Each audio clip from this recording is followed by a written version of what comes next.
Kemudian kita beralih ke pertanyaan berikutnya dari Ibu Siti Nur di Sragen. Bagaimana tips agar anak tetap bisa dekat dengan ibunya? Karena insya Allah anak saya usia 9 bulan lebih akan saya titipkan dari pagi sampai sore ke penitipan anak. Iya, nggak masalah Mbak Viva ya, karena mungkin karena tuntutan tugas yang ada pada diri kita, karena kita punya kewajiban-kewajiban di luar kewajiban anak-anak kita, nggak masalah. Yang penting ketika kita mau menitipkan anak itu harus yakin betul anak kita ada di tempat tepat, ya.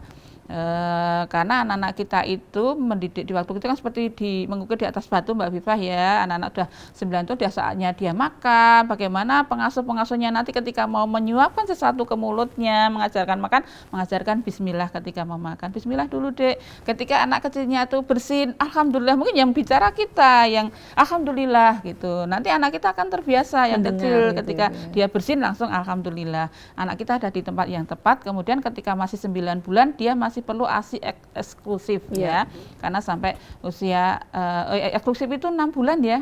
ASI eksklusif bahkan sampai 2 tahun Bu. Oh itu enggak 6 bulan, tapi yang tanpa empasi. Tanpa empasi. Itu 6 bulan dia sudah lepas dari ASI eksklusif.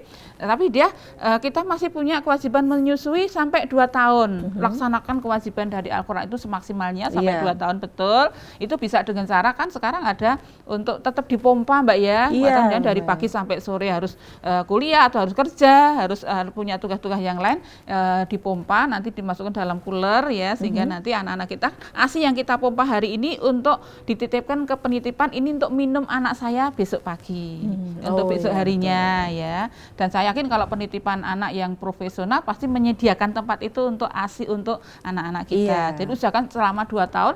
Jadi walaupun penjenengan tidak dekat dengan anak karena jauh, tetapi ASI penjenengan masih bisa dinikmati. Anak-anak merasakan kok Mbak ya, ini ASI ibu atau bukan ya. Ini ASInya sapi apa bukan ya. Jadi tetap kita berikan kepada anak kita, harus terkosot. Dan saya yakin tiap-tiap instansi sekarang pun juga menyediakan tempat-tempat untuk memompa ASI itu ada ruang laktasi ya. Laksana kewajiban itu jangan ada rekosonya ya. Laksanakan dengan penuh keikhlasan, tanggung jawab. Insya Allah ketika kita melaksanakan semua itu dengan penuh keikhlasan, tidak ada kata rekoso.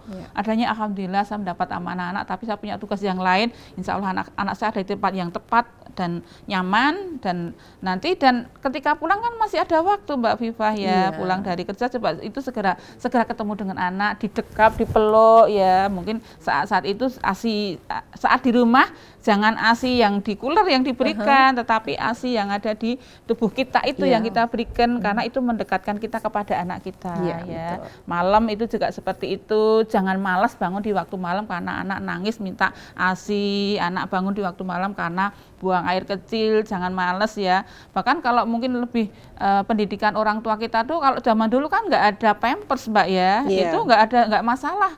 Kalau anak itu terbiasa dengan pampers, mungkin dia juga refleksnya untuk buang air kecilnya nggak bisa kita kontrol. Tapi kalau sudah kita biasakan, oh ini jam sekian anaknya saatnya buang air kecil, kita tatur. Kalau dalam anak-anak orang dulu kan pakai tatur ya, ditatur. Itu juga mendekatkan kita kepada anak kita. Anak nangis itu biasanya kalau bayi nangis, bayi itu BAB, BAK itu biasanya isyarat nangis atau usek-usek ya. Itu coba ketika menghadapi seperti itu kita untuk bangun segera mensiasati ya. Untuk itu lebih mendekatkan kita kepada anak-anak kita. Jadi insya Allah nggak masalah Mbak yang harus berpisah dengan anak, kedekatan kita akan tetap terjalin, tetap terjaga. Karena kalau untuk remaja kan untuk kedekatan anak-anak kita jauh mungkin telepon, kalau anak kecil kan nggak mungkin Mbak Viva ya. Jadi ya bisanya hanya dengan perhatian kita ketika anak kita bersama kita, ketika dia kita pulang dari kerja, anak kita dalam pengasuhan kita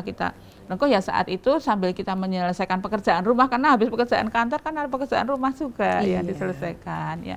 Kita insya Allah bisa kok kita lakukan semua. Bismillah, laksanakan tanggung jawab dengan penuh keikhlasan, hanya mengharap ridha Allah. Ketika kita selalu berharapnya pada Allah, la yukallifullahu nafsan illa wus'aha. Allah tidak akan membebani kita di luar kesanggupan kita. Ya, laksanakan semua dengan penuh keikhlasan. Mungkin itu Mbak Viva ya. Ya, dari nggak perlu khawatir. Kedekatan kita dengan anak kita akan tetap terjaga. Insya Allah tanggung jawab kita kepada dunia luar yang mungkin karena memang kadang memang karena tugas kita Mbak Viva harus menyapa para pemirsa ya, sehingga harus meninggalkan tugas di rumah, anak-anak kita yang ada di rumah insya Allah semua kita planning, kita atur, insya Allah semua bisa kita laksanakan, urusan tanggung jawab Sabilah tetap jalan, urusan untuk kewajiban kepada anak tetap jalan, dan semua kita lakukan penuh keikhlasan hanya mengharap ridho Allah, insya Allah Allah akan membantu. Baik, nah itu